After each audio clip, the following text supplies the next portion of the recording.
Warren, how would you define true success? Well, I've said many times that if you get to be 65 or 70 and later, and the people that you want to have love you actually do love you, you're a success. I've never seen anybody that reaches that age. I mean, I'm not talking about somebody that's in extreme poverty or pain or something, but I've never seen anybody that, if they have a lot of people that love them, that is other than happy. And I've seen some very, very wealthy people that they give testimonial dinners to and name schools after and everything. And nobody loves them, you know. Their own kids would say, he's in the attic, you know. But he never came. What are, say, 3 pieces of advice you would give to people who are looking to succeed in business? Well, by far the best investment you can make is in yourself. I mean, for example, communication skills. I tell the students that come that they're going to graduate schools and business, and they're learning all these complicated formulas and all that.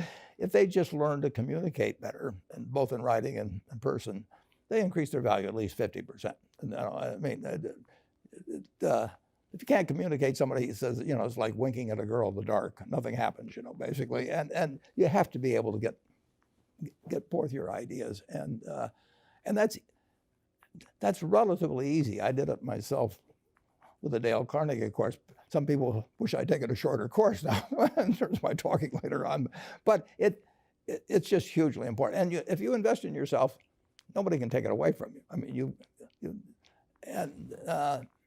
the second thing, which I'll get a certain criticism for not living it, but I do tell those students, you know, that if I gave you a car and it'd be the only car you get in the rest of your life, you take care of it like you can't believe. Any scratch, you'd fix that moment. You read the owner's manual. You keep a garage and do all these things, and you get exactly one mind and one body in this world. And you can't start taking care of it when you're 50. By that time, you'll have rusted out if you haven't done anything. So you should really make sure that you just remember that you just got one mind and body to get through life with and to do the most with it. What about life advice?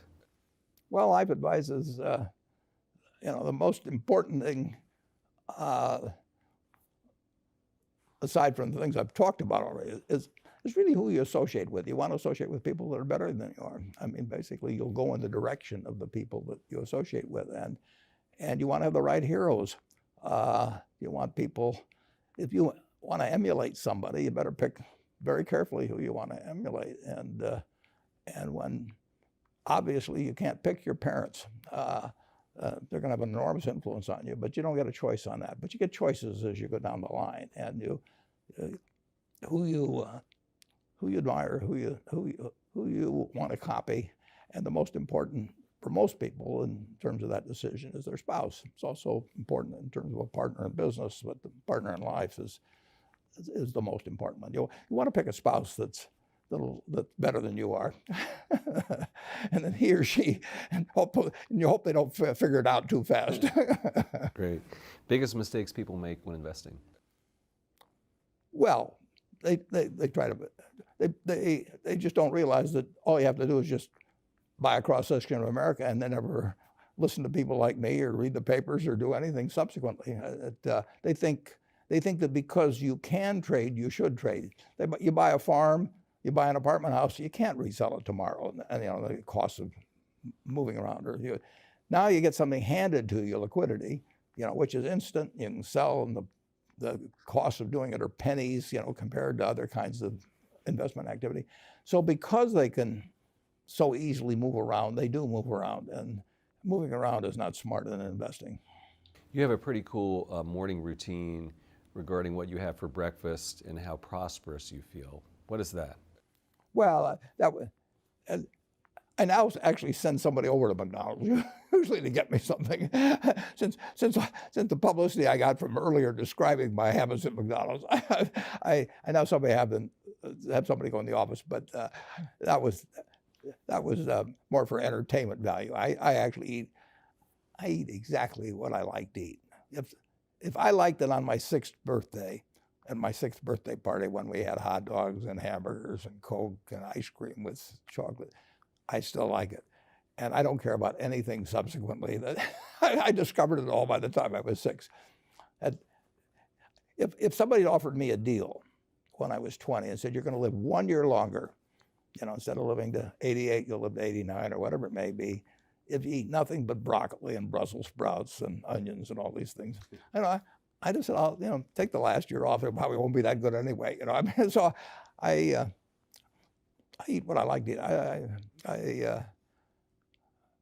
I'm not venturesome in that area. I like how you lumped in onions with broccoli and Brussels sprouts. Well, Never heard that. I just don't happen to like onions, but no, I don't put them in the same category. You and George H.W. Bush, I think. Is business school worth it? Depends on the person, much more than it depends on the school. I mean, I wouldn't worry.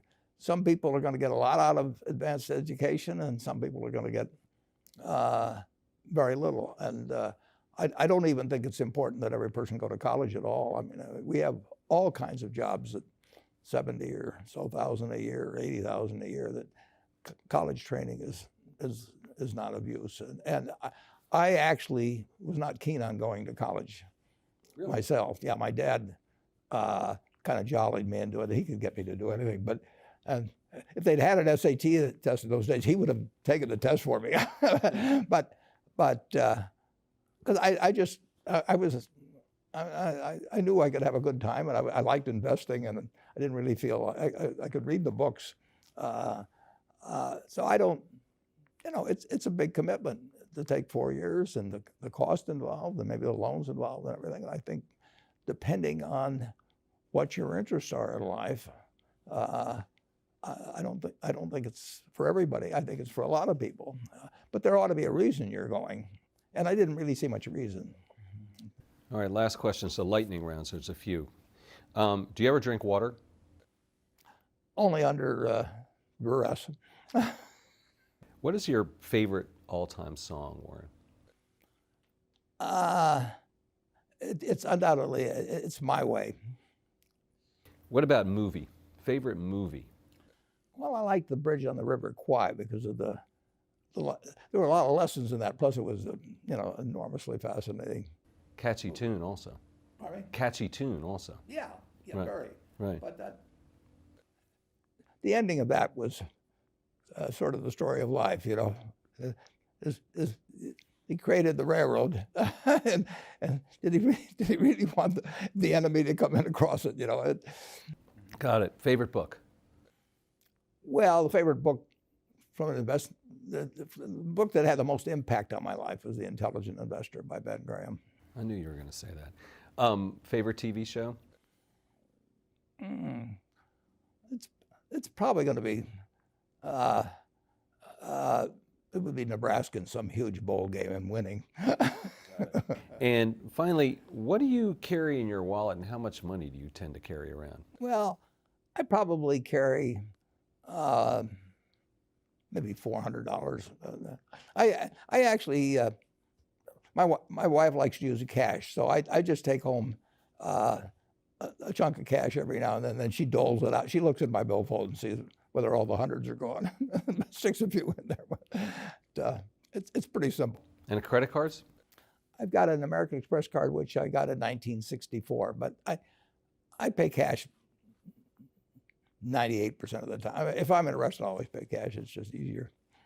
Warren Buffett, thanks very much.